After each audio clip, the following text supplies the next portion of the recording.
kamusta naman ang water supply dyan? Pinky, thankfully kahit merong water interruption, tuloy-tuloy pa rin ang supply dito sa NAIA. Una naman na kasing sinabi ng bagong NAIA operator na pinaghandaan naman na nila ito. Wrong timing.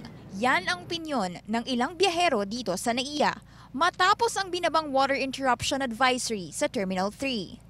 Nagsimula na ito kaninang 2:00 ng hapon. Maraming mga bumabiyaheng pasahero, siyempre kailangan din nila gumamit ng toilet tapos walang tubig. Si Salma, magtitiis daw muna na huwag gumamit ng toilet habang hinihintay ang 7 p.m. flight pa Macau. Siguro mag-adjust na lang po tayo, konting pasensya, and then kung hanggat maaari, kung mag-toilet, ano naman na lang, ipamper mo na lang yung sarili mo.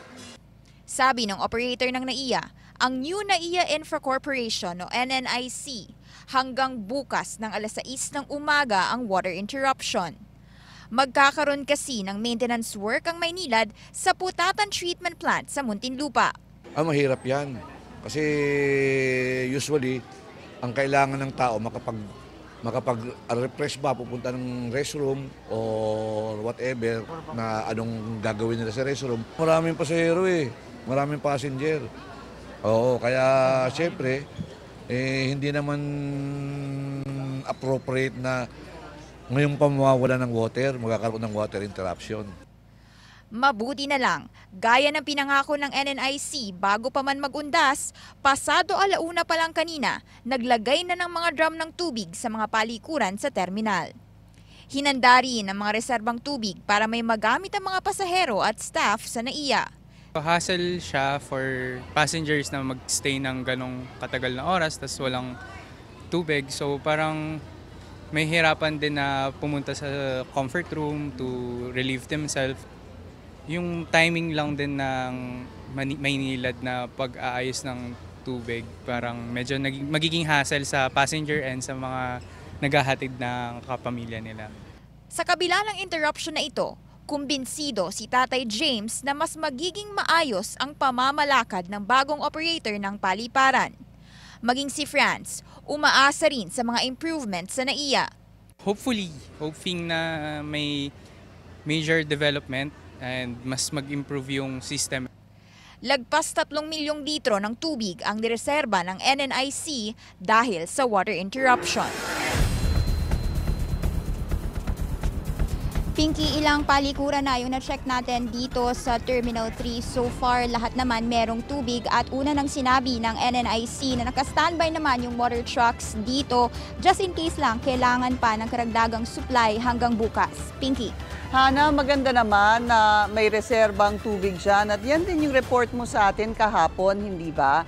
Pero sana magtuloy-tuloy ito hanggang bukas. Pero ang tanong ko dyan, sa dinami-rami ng araw na mawawala naman ang tubig dyan sa NAIA, bakit ngayon pang undas? Ano ang sinabi ng NNIC dito? Ano ang sinabi ng Maynilad sa kanila? Actually, Pinky, Maynilad, yung unang nagbaba ng advisory na magkakaroon nga ng water interruption today hanggang bukas, November 2. Isa lang yung NAIA sa mga maapektuhan dito, no, para daw kasi ito sa repair and maintenance services ng Maynilad sa Muntinlupa. Apektado rin yung ng water interruption yung ibang mga lugar sa Parañaque, Bacoor, Imus at Las Piñas. Pinky. Pero bago pa nawala ng tubig dyan sa NAIA, pinaalam naman yan ng NNIC sa mga pasahero? Yes, Pinky, actually bukod doon sa naunang announcement ni NNIC General Manager Angelito Alvarez nung isang araw, ngayong araw nakarinig tayo ng ilang public announcement dito sa NAIA Terminal. 3 nga yung pagkarinig natin. Una dyan yung 12:00 advisory, and then around 1 p.m. and then 1:30 hanggang sa tuluyan na ngang nagkaroon ng water interruption. At napansin naman natin, tuloy-tuloy pa rin yung notice o public announcement nila na kasalukuyang merong water interruption. Balik sa'yo, Pinky. Maraming salamat, Hana T. Live mula sa NAIA.